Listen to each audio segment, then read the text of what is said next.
কিয়ামতের ময়দানে মাহশারে বান্দার ফরজ নামাজটা যখন মিজানের পাল্লায় দেওয়া হবে, বান্দার ফরজ নামাজটা যখন মিজানের পাল্লায় দেওয়া হবে, বান্দার ফরজ নামাজের পাল্লা যদি হালকা হয়ে যায়, ওই বান্দা দুনিয়ার বুকে যদি কিছু নফল নামাজ পড়ে যেতে পারে, আমার আল্লাহ পাক ওই বান্দার নফল নামাজটিকে ফরজ নামাজের সঙ্গে মিশিয়ে দিয়ে ফরজ নামাজের পাল্লাটিকে আমার আল্লাহ ভারী করে দেবেন। জোরে বলুন।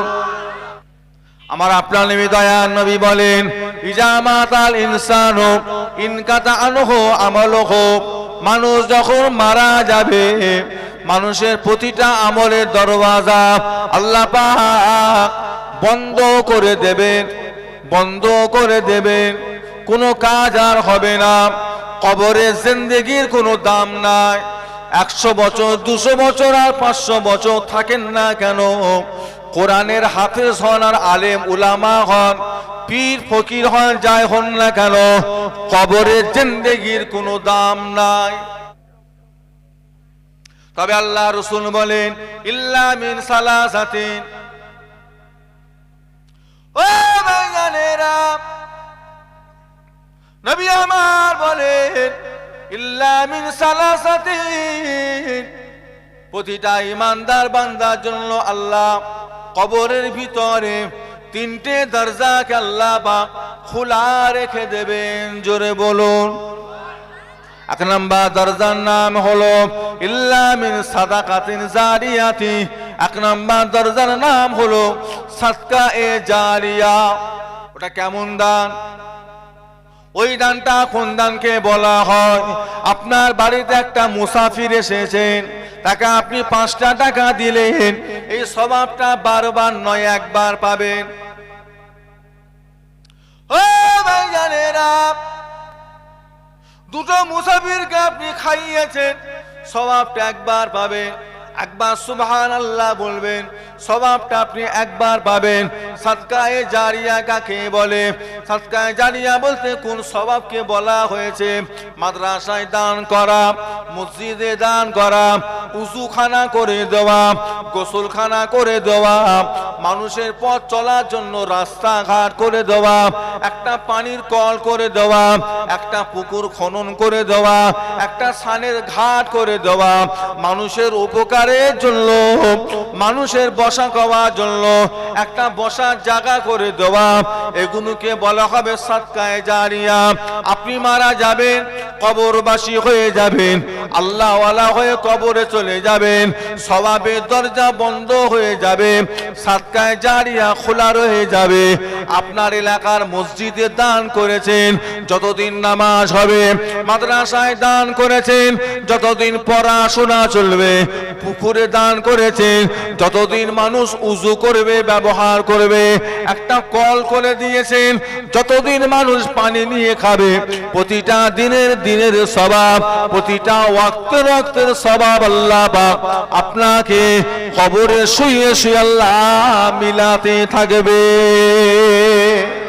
একটু মহব্বতে বলুন না, দেখবে।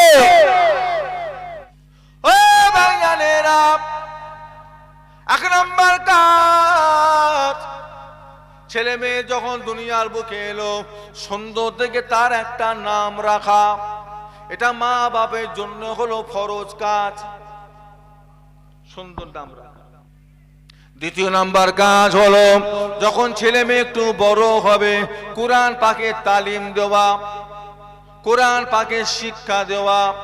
100টার ভিতরে 95টা ছেলে কোরআন পড়া জানে না, 100টার ভিতরে 95টা মুসলমানের ছেলে দুয়ায়ে কুনুতটাও পড়াও জানে না। কথা ঠিক না ভুল বলে? 1 নাম্বার হলো ছেলে মেয়েদের সুন্দর দেখে নাম রাখা, 2য় নাম্বার হলো কোরআন পাকের তালিম দেওয়া, 3 নাম্বার কাজটা হলো উপযুক্ত বয়সটা হয়ে গেলে ছেলে মেয়েদের বিয়ের কাজটা সমাধান করে দেওয়া। ও ভাইজানেরা, সময় মতো বিয়ে যদি না দেন, সময় মতো শাদী যদি না দেন, বিবাহ যদি না করিয়ে দেন, ছেলে মেয়ে যত গুনাহ করবে ওই গুনাহর ভাগীদার ছেলে মেয়ে একা হবে না, মা বাপকেও হতে হবে, মা বাপকেও হতে হবে। আপনার ছেলে রাত 12টা 1টা পর্যন্ত হাতিশালায় গিয়ে আড্ডা দেয়, আপনার ছেলে রাত 12টা 1টা 1:30 2টো পর্যন্ত নিউ টাউনে আড্ডা দেয়, বন্ধুদের সাথে হই হই করে বড় বড় হোটেলে গিয়ে দেখবেন লেখা রয়েছে প্রাইভেট জোন, প্রাইভেট এলাকা, সেখানে আপনাকে ঢুকতে দেওয়া হবে না। ছোট্ট ছোট্ট ঘর করা আছে, শুধু ছেলে আর মেয়ে, ছেলে আর মেয়ে সম্পর্ক তারা জিজ্ঞাসা করে না। ছেলে আর মেয়ে গেলে ওই ঘরের ভিতরে খাবে তারা, পর্দাটা টেনে দেয়, যায় কারা? যদি আপনি 3টে কাজ সমাধান করতে পারেন, সুন্দর দেখে যদি একটা নাম রাখতে পারেন, সময় মতো যদি কোরআনের তালিম শিক্ষা দিতে পারেন, বিবাহটা যদি সময় মতো দিতে পারেন, তাহলে আপনি মারা যাবার পরে আপনার ছেলে 4টে কাজ সুন্দরভাবে করবে। 1 নাম্বার কাজ হলো লাশটা গোসল দেওয়া, কাফন পরিয়ে দাফন কাফন করা। দ্বিতীয় নাম্বার হলো বাপের যদি কিছু ঋণ থাকে বাজারে, ফলের হাট বাজারে যদি বাপের কিছু ঋণ থাকে, ঋণটা পরিশোধ ছেলে মেয়েরা করে দেবে। 3 নাম্বার কাজ হলো বাপ যদি কিছু ওসিয়াত করে যায়, ছেলে মেয়েরা ওসিয়াতটা পালন করবে। 4র্থ নাম্বার কাজ হলো মা বাপ যা কিছু রেখে গিয়েছে, ছেলে মেয়েদের ভিতরে নিজেরা ভাই বোন মিলেমিশে বসে কোরআন হাদিস মোতাবেক ভাগ বন্টন করে নেবে। বাবাজিরা, 1 নাম্বার হলো সাদকায়ে জারিয়া, নিজে ভালো কাজ করে যাবেন, কবরে চলে যাবেন, সওয়াবটা আল্লাহ কবরে প্রতিটা দিন আল্লাহ পৌঁছাতে থাকবে। ও ভাইজানেরা, 2য় নাম্বার আর একটা দরজা আল্লাহ খোলা রেখে দেবেন, সেই দরজাটা হলো আমলে সালেহ, নেক আমল। আমি নামাজ পড়েছি, 5 জনকে নামাজি করেছি, আমি রোজা রেখেছি, 5 জনকে রোজাদার করিয়েছি, আমি দান খায়রাত করি, 5 জনকে দান খায়রাত শিখিয়েছি, আমি রোজা রেখেছি, মা বাপের খেদমত করেছি, 5 জনকে শিখিয়েছি, কোরআন পড়া শিখিয়েছি, 5 জনকে শিখিয়ে গিয়েছি। আমি মারা যাব, আমার একটা কবর হয়ে যাবে, আমার একটা কবর হয়ে যাবে। তবে যাদেরকে নামাজ পড়া শিখিয়েছি, রোজা রাখা শিখিয়েছি, দান খায়রাত শিখিয়েছি, মা বাপের খেদমত করা শিখিয়ে গিয়েছি, ও তারা যতদিন নেক আমল করে যাবে, ভালো ভালো কাজ যতদিন করে যাবে, তাদের একটা সওয়াবের অংশ আল্লাহ রাব্বুল আলামিন আমাকে আল্লাহ পাক কবরে শুয়ে শুয়ে মিলাতে থাকবেন। জোরে বলুন, একটু মহব্বতে বলুন না। নেক আমল বলে, হুজুর আমি তো কোরআন পড়া জানিনি, সূরা ফাতিহা জানেন না, সূরা নাস জানেন না, ফালাক জানেন না, সূরা কাউসার জানেন না, সূরা দোহা জানেন না, সূরা আলাম তারা জানেন না। যেটা জানেন নাতি পুতাতে করে শিখিয়ে দেন। এরা এখন 70-80 বছর বাঁচবে, আপনি আর অতদিন বাঁচবেন না। 40 পার হলো মানে অর্ধেক গেল না, অর্ধেকের বেশি গেল। আমার সঙ্গে একটু কথা বলেন না, অর্ধেক গেল। হ্যাঁ, আহা, কদিন আগে আমাদের ফুলপুরা শরীফে একটা নামি দামি মানুষ, মুজাদ্দিদুজ্জামান আমার দাদা হুজুর কেবলার খলিফা, যেনাকে আমরা চিনি বড় হাফেজ সাহেব হুজুর বলে, হযরত বড় হাফেজ সাহেব হুজুর কেবলা আব্দুল লতিফ সাহেব রহমতুল্লাহ আলাইহির নাতি, নাম হলো সাইফুল্লাহ ভাই, মরহুম সাইফুল্লাহ ভাই। ওয়াজ নসিহত করতেন, এই রকম চেহারা, চেনেন না? বড় হাফেজ সাহেব হুজুরের পোতা গো, এরকম প্রায় 150 কিলো 250 কিলো ওয়েট, এরকম চেহারা। আহা, রাস্তায় ঘুরতো আর আমরা দেখতাম আর ভাবতাম আল্লাহ এই লাশ কবরে নামাবে কে? আমরা দেখতো না, চিন্তা করতো না আল্লাহ এই লাশ কবরে নামাবেটা কে? যা চেহারা। এখনকার যে অ্যালুমিনিয়ামে যে খাট আছে না, এখন তো অ্যালুমিনিয়াম, ওই খাটের কাজ নয়, তুবড়ে ভেঙে যায়। হাসি না, ও তো পাতলা, ও রাখতে পারবে না। 100 কেজি হলেও তাও রাখা সম্ভব, ওর বেশি ও রাখতে পারবে না, মুচড়ে যাবে, ভেঙে যাবে। সে আগের জামানার কাঠের খাট, কাঠের খাট বয়েছেন তো আপনারা, লাশ ছাড়াই যেন মনে হচ্ছে লাশ নিয়ে যাচ্ছে, এত ভারী সেই কাঠের খাট। মাত্র 55 বছর বয়স, 55 বছর। আগের রাত্রিরে জলসা করেছে, ভোরবেলা ঘরে এসেছে, খাওয়া দাওয়া করেছে, সুস্থ মানুষ, যেমন রুটিন চলে চলুক। জোহরবেলা উঠেছে, গোসল টোসল করেছে, নামাজ পড়েছে, খেয়েছে, আরাম করছে। আসরবেলা উঠেছে, নামাজ পড়তে হেঁচকি উঠছে, হেঁচকি 4 বার 5 বার 7 বার 10 বার হেঁচকি উঠতে বেরিয়ে যাচ্ছে।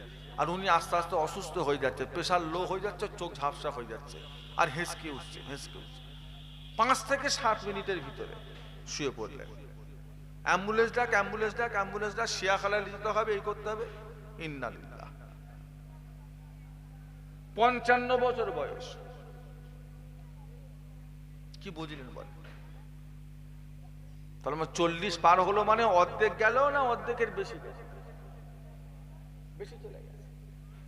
আখরি নবীর উম্মতদের হায়াত টেনে টুনে 60 62। বলে হুজুর আমার পাড়ায় একটা আছে 80, ওটা আল্লাহর দয়া। আমার নবী বেঁচেছে মাত্র 63 বছর। ওই যে 80, ওটা আল্লাহর দয়া। গড় হায়াত 60 থেকে 62, এর বেশি না। আমল করুন, ছেলে পুলেকে শিখান। ওরা যতদিন ভালো কাজ করে যাবে, ওদের একটা কাজের অংশ আল্লাহ আপনার কবরে শুয়ে আল্লাহ মিলাতে থাকবেন। জোরে বলুন না সুবহানাল্লাহ। তো মহব্বতে বলেন না। আবার নিজে লটারি কেটেছো, 5 জনকে শিখিয়েছো। নিজে বিড়ি খাওয়া শিখেছো, 10 জনকে শিখিয়েছো। নিজে জুয়া খেলো, আরো 5 জনকে লাইনে ঢুকিয়েছো। হ্যাঁ, সুদের কারবার, ব্যাংক থেকে লোন নেওয়া, তারপরে মহিলা সমিতি, গ্রুপ লোন, বন্ধন ব্যাংক, ঢুকেছে না বাকি আছে? একটু কথা বলেন না। চলছে নাকি? আপনাদের বাজারে লটারির দোকান আছে? আছে। ওখানে শুধু জয়দেবদের ছেলেদের ভিড়, কথা বলে না। ওখানে ভিড়টা কাঁদে। লটারি ব্যবসাটা চলছে না বন্ধ হয়ে গেছে? কারা কাটে? এক মুষ্টি দাঁড়িয়েওয়ালা লোকও লটারি কাটে। খবর রেখেছেন আপনি? এক মুষ্টি দাঁড়িয়ে রেখেও লটারি কাটে, খবর রেখেছেন? বিশ্বাস হয় না আপনাদের? দাঁড়িয়ে চাঁচাতে করে কি বলবেন, ও তো ছেড়েই দেয়। আসরের নামাজ পড়ে লটারির দোকানে দাঁড়িয়ে আছে, কোটিপতি হবে। আশাই মরে চাষা। ওই চাষার আশা জেগেছে, ওনার আশা জেগেছে কোটিপতি হবে। ও খুঁজ করে ভালো লাগছে না। আল্লাহ যা আছে একেবারে দিয়ে দাও, যা আছে একেবারে। মুসা নবীর জামানায় 3টে বাপ বেটার একটা ছেলে। রাস্তা দিয়ে নবী মুসা হেঁটে হেঁটে যাচ্ছে, আর গিয়ে ধরেছে, ও মুসা তুমি তো আমাদের নবী। বলছে হ্যাঁ। তো তুমি যাচ্ছ কোথায়? বলছে আল্লাহর সাথে কথা বলতে তুর পাহাড়ে। বলছে এক কাজ করো, দাঁড়া, আমরা খুব গরিব, একবেলা খাওয়া হয় একবেলা হয় না, একদিন চলে একদিন চলে না, আবার 2 দিন না খাওয়া, এইভাবে দুনিয়াদারি সম্ভব নয়। আল্লাহকে গিয়ে বলো আমাদের নসিবে যা আছে একেবারে দিয়ে দিক। ও খেপে খেপে ভালো লাগে না, একেবারে দিয়ে দিক, জমিয়ে রেখে দেবো, আমরা আমাদের মতো খাবো, আমরা ঠিক আমাদের মতো চলবো, যা থাকবে নসিবে দিয়ে দিক, রেজেক শেষ হয়ে যাবে, মরে যাবো, ঝামেলা মিটে যাবে। ওই একদিন খাবো আর একদিন শুকিয়ে থাকবো, এইভাবে জীবন যাপন করা সম্ভব নয়। এটা আল্লাহকে গিয়ে বলো, যাও। নবী মুসা আলাইহিস সালাম গেছে আল্লাহর সঙ্গে কথা। আল্লাহ বা আমার কিছু উম্মত এই কথা বলছে, এইভাবে খুঁজখুঁজ করে ভালো লাগছে না, যা আছে একেবারে দিয়ে দেন। আল্লাহ বললো বলে হ্যাঁ। তো যাও, ওদের গিয়ে বলো ওদের 3 জনের 3টে দোয়া আমি আল্লাহ কবুল করব, যা চাওয়া চেয়ে নিতে বলো, যাও। আল্লাহ অফার দিয়েছে, আল্লাহ সুযোগ দিয়েছে ওদের তিনজনকে তিনটে দোয়া চাইতে বলো, তিনটে দোয়া আমি কবুল করবই, তাতে ওরা যা চাইবে তাই দেব। হযরত নবী মুসা আলাইহিস সালাম হেঁটে হেঁটে আসছে, ধরেছে, কি রে দাঁড়িয়ে আছিস? বলে কি খবরটা কি? আল্লাহ কি বললো? বলে তোদের তিনজনের তিনটে দোয়া আল্লাহ কবুল করবে। নিজেরা আলোচনা করে পরামর্শ করে যা চাওয়ার আল্লাহ থেকে চেয়ে আল্লাহ দেবে। তিনটে দোয়া মাথায় রাখিস, তোর একটা, তোর একটা, তোর একটা, তোর স্বামী স্ত্রী আর বাচ্চা তিনটে দোয়া আল্লাহ কবুল করবে। যা। নবী মুসা আলাইহিস সালাম বলে চলে গেছে। স্বামীটা চিন্তা ভাবনা করে বলছে, যে যার মতো তো দোয়া চাইলে হবে না, তিনটে দোয়া আল্লাহ কবুল করবে, খুব সাবধানের ব্যাপার। তা চলো আগে গোসলটা করে আসি, গোসল টোসল করে এসে যা চাওয়া সব একসঙ্গে চাওয়া হবে। ঠিক আছে, গেছে গোসলখানায়, নদীতে গোসল টোসল করে সব আসছে। এর মধ্যে বউটার মাথায় ঢুকে গেছে শয়তান, শয়তানের ওয়াসওয়াসা। বউটা চিন্তা করছে, সেই তো আমি তো বুড়ি হয়ে গেছি, এখন আমার স্বামী এসে এখন দোয়া চাইতে বলবে, এখন আমার দোয়াটা যদি ওর জন্য চাইতে বলে, ও তো আমার স্বামী, এখন কি বলবে না বলবে তার তো কোনো ঠিক নেই। আমি তো বুড়ি হয়ে গেছি, চামড়া গুটিয়ে গেছে, এখন আমার স্বামী যদি সবকিছু দোয়া ওর জন্য চাইতে বলে আর আমার যদি বার করে দেয়, বউ বলে যদি না আর মানে, তখন তাহলে কি হবে? আবার যদি বিয়ে দিয়ে করে, এখন ধনী লোক হয়ে যাবে, কি দোয়া চাইবে না চাইবে, এই সব মাথার মধ্যে সব ঘুরতে ঘুরতে উনি ওনার মতো এবার দোয়া চাইছে। আল্লাহ আপনি যে বললেন আমার একটা দোয়া কবুল করবেন, আমার সেই দোয়াটা হলো এই সময়ে আমি বুড়ি হয়ে থাকতে চাই না, আমাকে নওজওয়ান যুবতী কুমারী হাসিন খুব সুরাতি একটা মহিলা বানিয়ে দাও। যেই দোয়া চেয়েছে সঙ্গে সঙ্গে দোয়া কবুল। একবারে চামড়া টাইট হয়ে ফর্সা টুকটুকি একটা নুরানি চেহারাওয়ালা মহিলা স্ট্যান্ডার্ড হয়ে দাঁড়িয়ে আছে। রাস্তা দিয়ে যাচ্ছিল একটা জমিদারের বেটা, সে যেতে যেতে মেয়েটার দিকে তাকিয়ে বলছে, সর্বনাশ, আমার রাজ্যে এত সুন্দর মেয়ে আছে আর আমার কাছে খবর নেই, আমি ওকে এখনো বিয়ে না করে এমনি রেখে দিয়েছি। এই মহিলা, এই ওঠ, ঘোড়ায় ওঠ, আমায় চিনিস? আমি জমিদারের বেটা, ঘোড়ায় ওঠ। এখন ঘোড়ায় উঠেছে, দূর থেকে ছেলেটা দেখতে পেয়েছে যে তার ঘরের সামনে দিয়ে কেউ একজন একটা ঘোড়ার পিঠে উঠেছে। ঘরে এসেছে, ঘরে এসে স্বামী বলছে, কই বউ, কই বউ, এই বউ কোথায় গেলি? বউ নেই। ছেলেটা বলছে, আব্বা তাহলে খবর হয়েছে? যে কি খবর? যে সে মায়ের একটা দোয়া কবুল হয়েছে, তো মনে মা কিছু দোয়া চেয়েছে, আমি দেখলাম কি সুন্দর একটা মহিলা জানো একজনের ঘোড়ার পিঠে উঠে করে চলে যাচ্ছে, তো ওটা কি মা জানিনি, তবে এখান থেকে উঠেছে আমি দেখেছি। বলছে, দেখ আমাকে ফাঁকি দিলি, সারা জীবন আমার সঙ্গে সংসার করলি, আর বুড়ো বয়সে আমাকে ফাঁকি দিলি, যেই দোয়া কবুল হলো সুন্দরী হয়ে অন্য কারোর সঙ্গে চলে গেলি, দাঁড়া তো যাওয়া বার করছি। আল্লাহ আপনিও বলেছেন আমার একটা দোয়া কবুল করবেন, আমার সেই দোয়াটা হলো, আল্লাহ গো ওই আমার বউ ফাঁকি দিয়ে পালাচ্ছে, ওকে তুমি একটা ছাগল বানিয়ে দাও, একটা ছাগল করে দাও ওকে, আমায় ফাঁকি দিয়েছি ছাগল করে দাও। দোয়া কবুল। মেয়ে থেকে হয়ে গেছে ছাগল। রাস্তা দিয়ে যাচ্ছে আর সবাই দেখছে আর হাসছে আর বলছে, এই খ্যাপা দেখ, খ্যাপা দেখ, ঘোড়ায় করে ছাগল নিয়ে যাচ্ছে, খ্যাপা দেখ, কত বড় খ্যাপা দেখ। ও চিন্তা করছে, ছাগল বলছে কেন, ছাগল কোথা থেকে এলো? আমি তুলিতে একটা সুন্দরী মহিলা আর সবাই বলছে ছাগল, তো একটু ঘুরে দেখি তো। ঘুরে থাকে, সত্যি একটা ছাগল। আরে ছাগল হলো কি করে? তুললাম মহিলা, ছাগল হলো কি করে? ছাগলের কান ধরে উপর থেকে নিচে নেমেছে, নাপ নিচে না, ঘোড়া চাপবে ছাগল। সে ছাগল আস্তে আস্তে হেঁটে হেঁটে হেঁটে হেঁটে গিয়ে ওর ঘরের সামনেটায় গিয়ে চুপটি করে দাঁড়িয়ে আছে। আর ছেলেটা বুঝতে পেরেছে এই তাহলে ওর মা। বাপ দোয়া চাইছে একটু আগে, আল্লাহ ছাগল করে দাও, এই তাহলে ওর মা। ও এবার দোয়া চাইছে, আল্লাহ আমার আর একটা দোয়া বাকি আছে, আল্লাহ আমি আর কি চাইবো, আল্লাহ আমার বেশি কিছু চাওয়ার দরকার নেই, আল্লাহ তুমি আমার মাকে আগের মতো করে দাও, আমার এইটাই দোয়া। ওর মা আগের মতো হয়ে বুড়ি থুরথুরি মেয়ে যেমন ছিল, কালো কুৎসিত তেমন হয়ে গেছে। পরের দিন নবী মুসা রাস্তা দিয়ে যাচ্ছে আর বলছে, কই গো দোয়া চেয়েছো? এই তোমাদের দোয়া চেয়েছো? বলছে, ও হুজুর ও বলবেন না, সে যা হয়েছে হ্যাঁ, নসিবে না থাকলে হয়, তকদিরে যদি না থাকে হয়। তুমি লটারি কাটছো বড় লোক হবে বলে, তোমার তকদিরে আল্লাহ কানা করিও রাখেন, তুমি পাবে না। আল্লাহ পাক বলে ওয়াল কাদিরে খাইরিহি ওয়া শাররিহি মিনাল্লাহি তাআলা, জীবনের ভালো এবং মন্দ এটা কার তরফ থেকে আসে? একটু জোরে বলেন না। ও ভাইজানেরা, কতদিন আমরা বাঁচবো, কিভাবে আমরা বাঁচবো, কিভাবে দুনিয়াদারি করব, কিভাবে টিকে থাকবো, কি হবে না হবে, সব আমাদের কোথায় লেখা রয়েছে? তকদিরে, কপালে, নসিবে আল্লাহ লিখে দিয়েছে।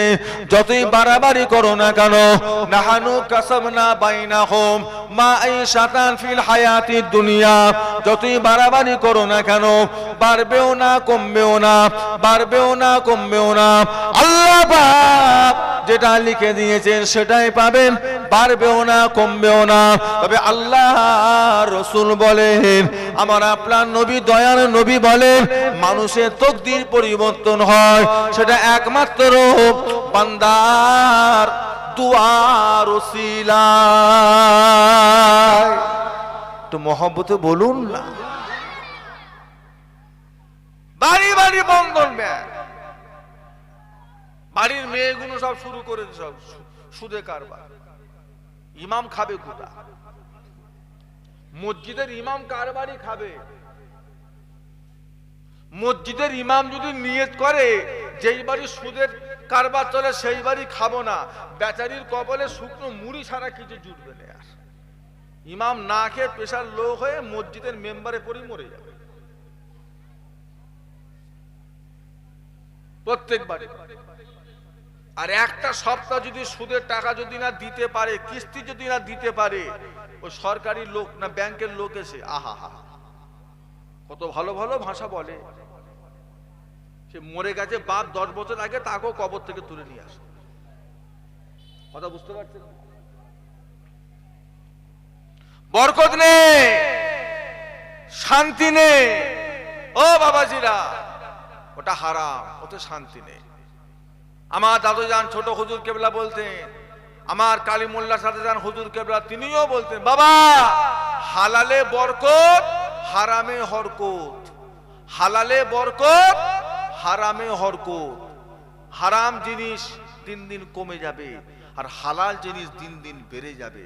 জোরে বলুন না সুবহান। বিশ্বাস হলো না হলো না? বছরে শোরের কটা বাচ্চা হয়? একটা বছরে শোরের কটা বাচ্চা হয়? যে ওটা তো কুকুরেরই হয়, তাই কুকুরেরটাই বলেন। একটা বছরে কুকুরের বাচ্চা কটা হয়? 4টে হয়। কমসে কম 7টা ধরি, 6টা ধরি, 6টা। আর বছরে গরুর বাচ্চা কটা? নাকি এইদিকে 2টো করে হচ্ছে? আবার কিছু গরু বাঁধা বাঁঝি, কিছু গরু আছে না, না বাচ্চাই হয় না, এমন নেই। বরকত কাতে? দেখো কথা বলছে না। বরকত কাতে আজকে আপনাদেরকে এখান থেকে স্বীকার করে যেতে হবে। বরকত কাতে? কুকুরের বাচ্চায় বরকত না গরুর বাচ্চায় বরকত?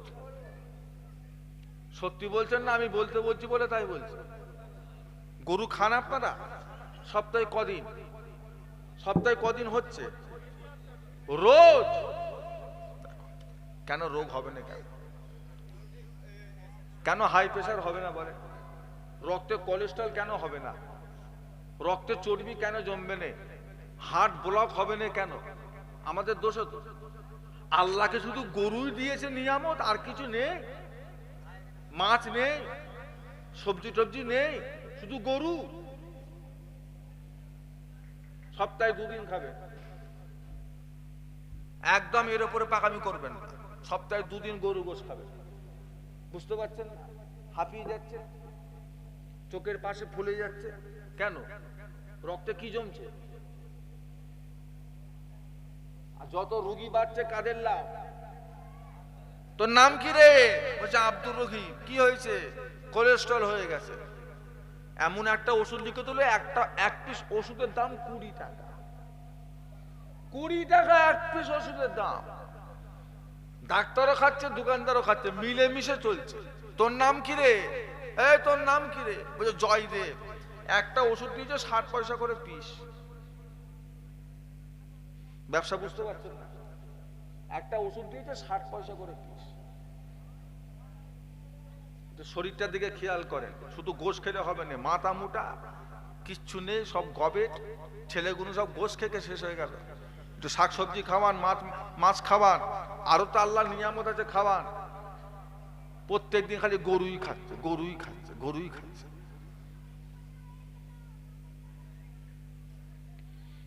বরকত হলো গরুতে, ওটা হলো হালাল, আর কুকুর হলো হারাম। যত দিন যাচ্ছে তত কমছে না বাড়ছে? কমছে, কিন্তু বাচ্চা 6টা করে 8টা করে, কিন্তু কমে যাচ্ছে। কিন্তু গরুর বাচ্চা একটা করে, যত দিন যাচ্ছে বেড়ে যাচ্ছে। এর থেকে বড় এক্সাম্পল আমার কাছে নেই। তারপরও যদি আপনি সুদের কারবার করেন, তারপরও যদি লটারির টিকিট কাটবো মনে করেন, সেটা আপনার ব্যাপার। তবে বাপ, শান্তি পাবেন না। শান্তি কুকুরে নেই, শান্তি গরুতে। বরকত কুকুরে নেই, বরকত কিসে? কিসে?